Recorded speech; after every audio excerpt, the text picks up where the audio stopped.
ఒక గ్రామంలో దానయ్య అనే పేద రైతు ఉండేవాడు. అతనికి గల కొద్దిపాటి పొలం మీద వచ్చే ఆదాయం అతని కుటుంబానికి సరిపోయేది కాదు. అందువల్ల అతను అప్పులు చేసి బాకీలు తీర్చలేని స్థితికి వచ్చాడు. ఉంటే తిందాం, లేకుంటే పస్తులుందాం, పొలం అమ్మేసి రుణబాధ నుంచి విముక్తి పొందడం మేలు అని దానయ్య భార్య సలహా ఇచ్చింది. ఆమె సలహా ప్రకారం దానయ్య తన పొలాన్ని అమ్మకానికి పెట్టాడు. కష్టాలలో ఉండి అమ్ముకుంటున్నాడు గనక సాధ్యమైనంత తక్కువ ధరకు పొలం కొనుక్కుందామని ఊళ్ళో వాళ్ళు నోటికి వచ్చిన ధర అడగసాగారు. ఆ ఊళ్ళోనే సీనయ్య అనే మరొక రైతు ఉన్నాడు. దానయ్య తండ్రి తాతలు బాగున్న కాలంలో సీనయ్య తాత తండ్రులు వారి నుంచి సహాయం పొందారు. ఈ సంగతి సీనయ్య విని ఉండటం చేత అతను న్యాయమైన ధర ఇచ్చి దానయ్య పొలం కొన్నాడు. ఆ డబ్బుతో దానయ్య తన అప్పులన్నీ తీర్చి సంసారం జరగడానికి గాను కూలి పనులకు వెళ్ళసాగాడు. ఆ సంగతి తెలిసి సీనయ్య దానయ్యతో, పొలం పనులు చేయదలిస్తే నీ పొలమే కౌలుకు చెయ్యరాదా? నీకు నీ కుటుంబానికి ఏ లోటు లేకుండా నేను చూస్తాను అన్నాడు. అంతకంటేనా, మీరు మా పాలిట దేవుడు లాంటివారు అని దానయ్య ఆ రోజే సీనయ్య వద్ద పనికి కుదిరాడు. ఒకనాడు దానయ్య తాను సీనయ్యకు అమ్మిన చెక్క దున్నుతూ ఉండగా నాగలి కర్రకు ఏదో అడ్డు తగిలింది. పలుగుతో తవ్వి చూస్తే 2 లంకె బిందెలు.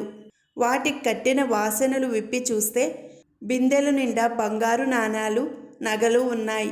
దానయ్య వెంటనే ఆ 2 బిందెలను భుజానికెత్తుకొని తిన్నగా సీనయ్య ఇంటికి తెచ్చి, బిందెలు పొలంలో దొరికాయి, జాగ్రత్త పెట్టండి, నేను ఎడ్లను పొలంలో వదిలి వచ్చాను, వెంటనే వెళ్ళాలి అన్నాడు. దానయ్య నిజాయితీకి ఆశ్చర్యపోయి, సీనయ్య, దానయ్య, నీ నిజాయితీ ఏమని చెప్పాలి?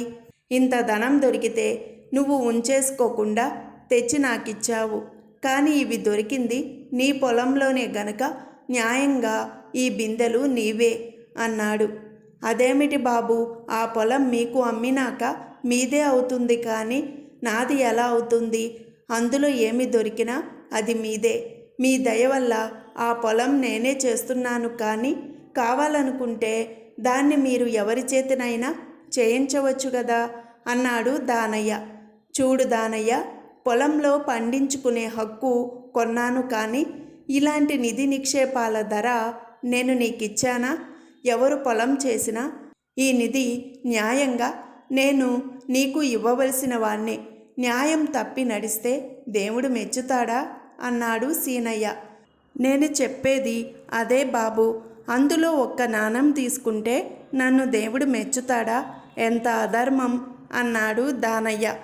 తమ ఇద్దరికి న్యాయం చెప్పమని వాళ్ళు గ్రామాధికారి వద్దకు వెళ్ళి తమ సమస్య చెప్పుకున్నారు.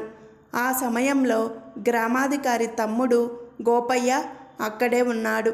వాళ్ళు తెచ్చిన సమస్య గ్రామాధికారికి చాలా విడ్డూరంగా తోచింది. ఆయన అంతా విని, దీనికింత గొడవ దేనికి? ఇద్దరూ చెరొక బిందె తీసుకుంటే ఎవరికీ అన్యాయం ఉండదు కదా అన్నాడు. అందుకు వాళ్ళిద్దరూ ఒప్పుకోలేదు. అంత అన్యాయం తాము చెయ్యలేమని ఇద్దరూ ఏకగ్రీవంగా అన్నారు.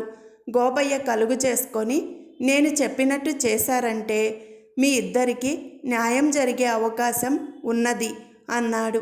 సెలవియ్యండి అన్నారు ఇద్దరు.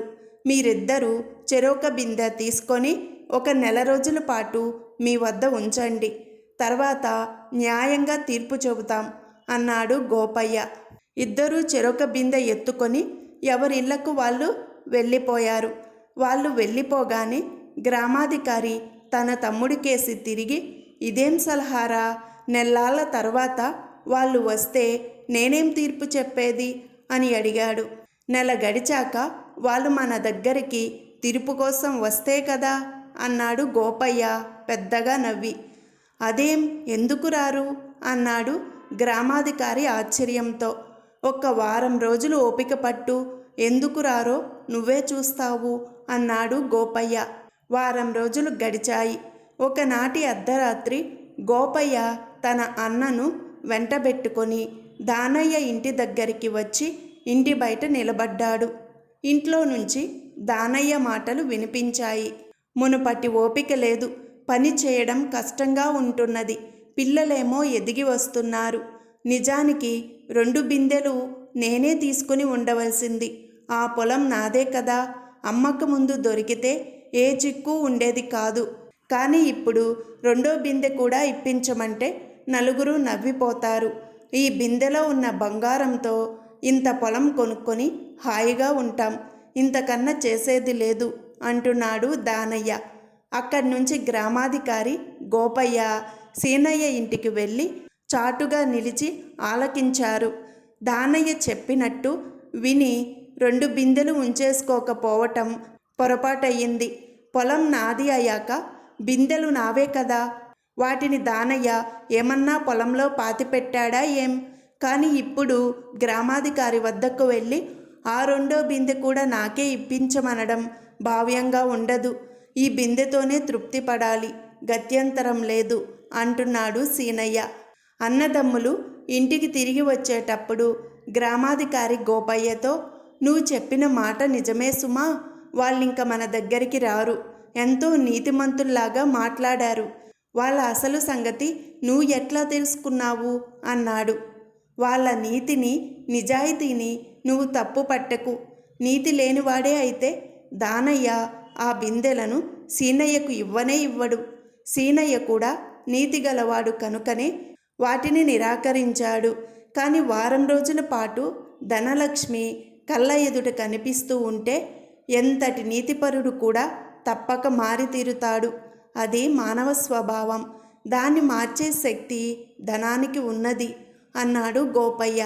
ఆ రాత్రి దానయ్య చేత సీనయ్య చేత అలా మాట్లాడించిన మనుషులు గోపయ్య నియోగించిన వాళ్ళే.